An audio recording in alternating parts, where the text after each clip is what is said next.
नमस्कार दोस्तों, हमारी आज की इस कहानी का नाम है चुगली।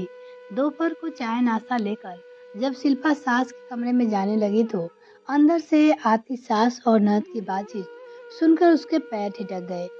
उसकी ननद कह रही थी, माँ आज अरबी के पत्ते बड़ी ही बहुत ही स्वादिष्ट बनी थी।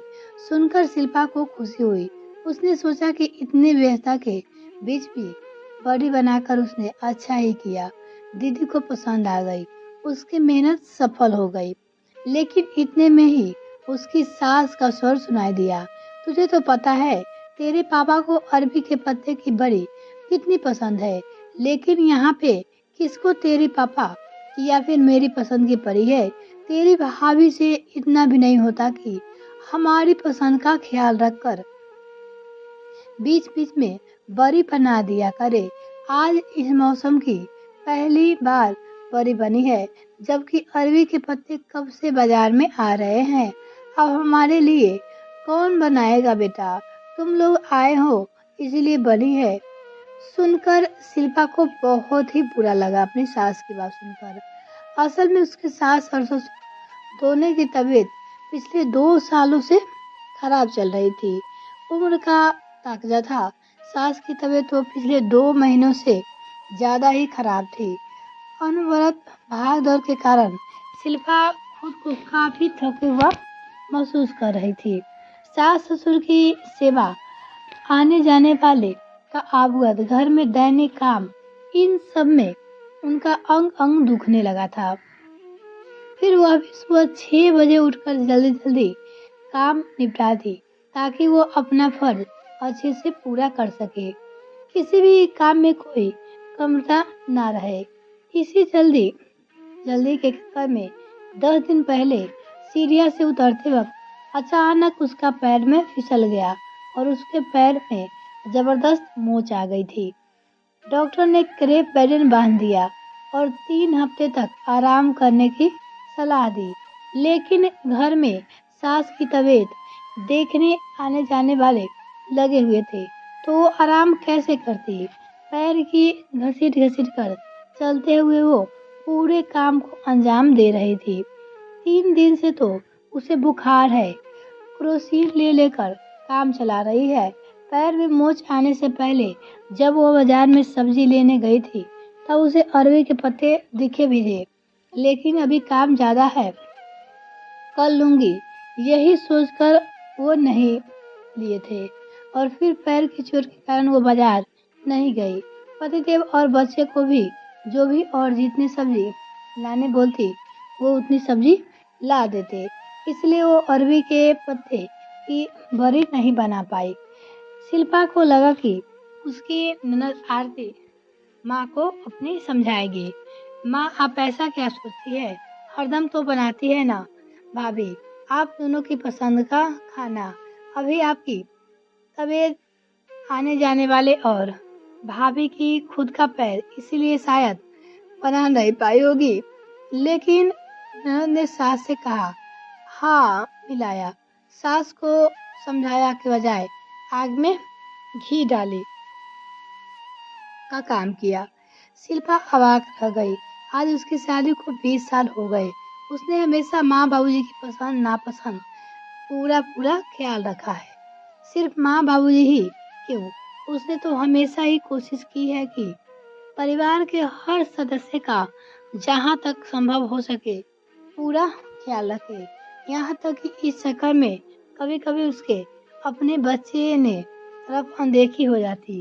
वो अपने बच्चे को किसी तरह समझा देती। अभी भी उसके दोनों बच्चे की परीक्षाएं चल रही है, लेकिन वो अपनी पढ़ाई नहीं ले पा रही है। क्या ये सब दीदी को दिखाई नहीं दे रहा है।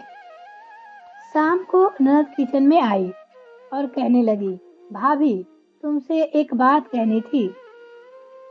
कही ना दीदी, वो अपनी ननद से बोली। देखो माँ की हालत तो तुम देख ही रही हो, मुझसे उनकी ये हालत देखी नहीं जाती। वो क्या है कि मैं बेटी हूँ, तो मेरा भी कुछ किया हुआ माँ को नहीं लगेगा, इसलिए तुम्हें कह रही हूँ। बोलिए ना दीदी, क्या बात है। माँ के लिए मुझसे जो भी बन पड़ेगा मैं करूँगी, ननद से बोली। तो माँ के कान में बोली कि मैं 5 एकादशी के व्रत करूंगी। हे भगवान, आर या फिर पार कर दे। मतलब कि ये कि भगवान या फिर आप इन्हें अच्छा कर दे या फिर इन्हें मुक्ति दे दे। मैं इनके लिए एकादशी के व्रत करूंगी। सुनकर उसे बहुत ही बुरा लगा। ऐसा नहीं है कि उसे व्रत करने में कोई इतराज था। वो तो हर किसी के सुख दुख में काम आना चाहती थी। फिर ये तो अपनी सास की बात थी तो जरूर करती।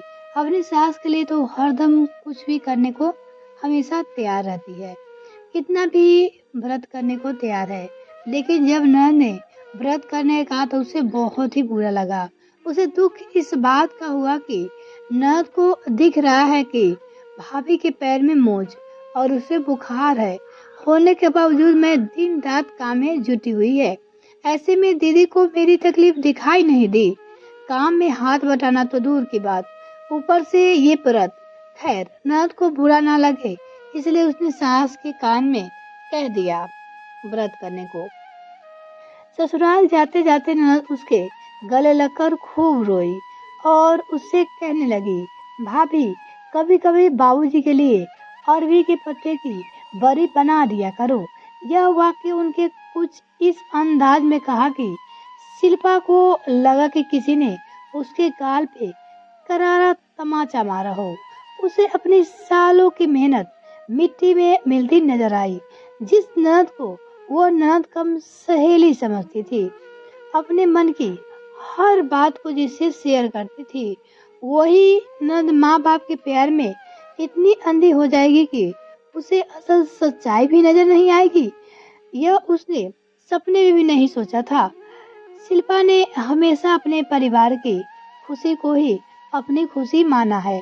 शादी के बाद 20 सालों से अपना तन मन धन सब कुछ परिवार के लिए वो न्यौछावर कर दिया।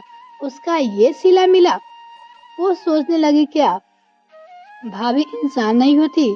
क्या वो वास्तव में भाभी एक ऐसा प्राणी होती है जो मशीन से भी बदतर होती है?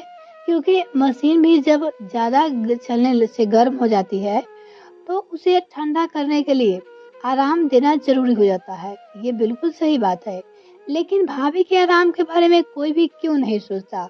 भाभी के कितना भी काम कर ले पर घर के लोग खुश उससे क्यों नहीं होते? माँ बाप के लिए प्यार तो ठीक है, लेकिन भाभी क्या? लेकिन आखिर भाभी से इतनी ज्यादा उम्मीदें क्यों बांधी जाती है? आखिर क्यों? आप अपनी राय कमेंट सेक्शन में लिखकर अवश्य ही बताएं। अगर आपने अभी तक चैनल सब्सक्राइब नहीं किया तो प्लीज सब्सक्राइब कीजिए तथा साथ में बेल आइकन ताकि मेरे आने वाली वीडियो की और भी नोटिफिकेशन सबसे पहले आपको मिल सके। बहुत बहुत धन्यवाद।